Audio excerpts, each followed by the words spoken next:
So what is this we're seeing here? NVIDIA's GeForce Now is going to be soon available for the Steam Deck for gamers to be able to play their Steam library on on GeForce with the RTX quality when they basically go ahead and launch the app for the Steam Deck. So already there were users who could play their who could access GeForce Now from the Steam Deck. However, they're taking it to the next level. And I think this is very interesting.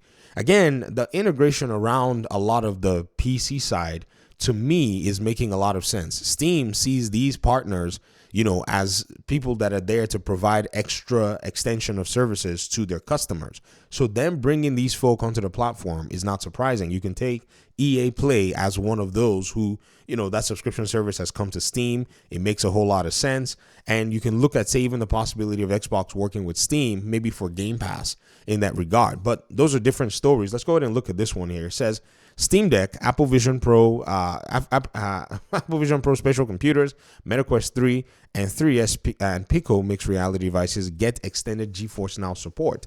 Plus, Doom the Dark Ages and Avowed join the cloud as GeForce RTX-powered data centers launch in India, all announced at CES. So this is NVIDIA basically going ahead to, point this stuff out. This is the NVIDIA blog itself.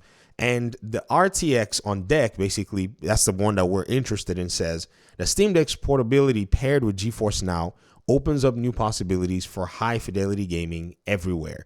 The native GeForce Now app will offer up to 4K resolution and 60 frames per second with high dynamic range on Valve's innovative Steam Deck handheld when connected to a TV streaming from GeForce RTX powered gaming rigs in the cloud.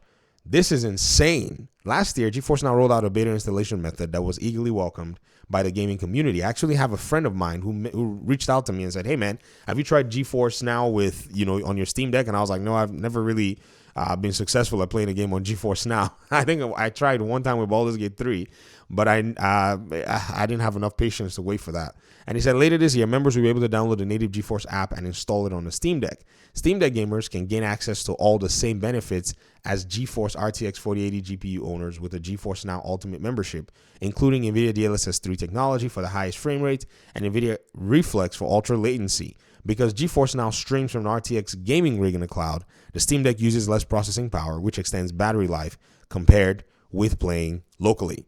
Ladies and gentlemen, if you're not paying very close attention to this, you might miss the crux of the issue, which is, if you think about the possibility of what Xbox can do with its cloud gaming, I think this is pretty much the blueprint. Because again, these guys are players in this particular industry, and them being able to offer their games everywhere as much as they possibly can is just so interesting. PlayStation, on the other hand, still for now has not extended its its cloud functionality to as many devices as it possibly can. So when people were mocking and saying, this is an Xbox campaign, was a capitulation by Microsoft, they were lying to us. They were clearly, basically gaslighting, because this is exactly what you as a gamer pretty much can see as an option. That's what it is. It's just an option to be able to give gamers a way to go ahead and play and access their games wherever they may be.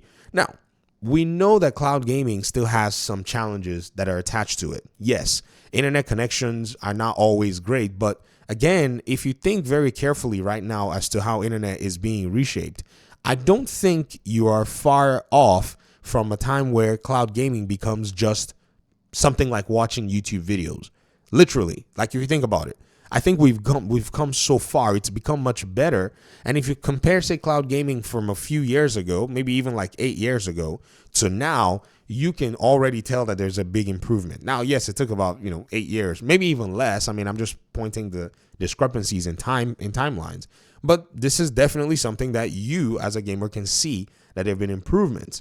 I can't imagine how PlayStation and Xbox will not dabble and bet fully with a heavier emphasis into cloud as much as they are right now. I can't imagine how it's going to be anything of a hindrance for them. They're going to basically boost it full blown. I mean, PlayStation is even hosting a lot of their cloud infrastructure on the Azure servers because it's a little pricey. Even Xbox itself does not necessarily seem like they're too keen on doing that, but eventually they're going to have to do it. I mean, they are the ones that have the Azure infrastructure. So why they're not using it is a little baffling to me, because they have the propensity and the capacity to take Game Pass into being, in my opinion, what I think is the best of, the cloud streaming services that you can find out there.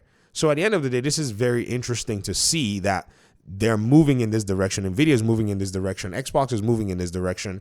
And Xbox has basically made it almost basically a standard that you buy an Xbox game, and it's now pretty much automatically going into an Xbox library of your, in the cloud, where you can access them. You can do whatever you want with them. It provides an extra layer of value for a lot of games. And if it's an Xbox game, just by default, it becomes a play anywhere game when it all comes down to it. This, in my opinion, is actually very interesting.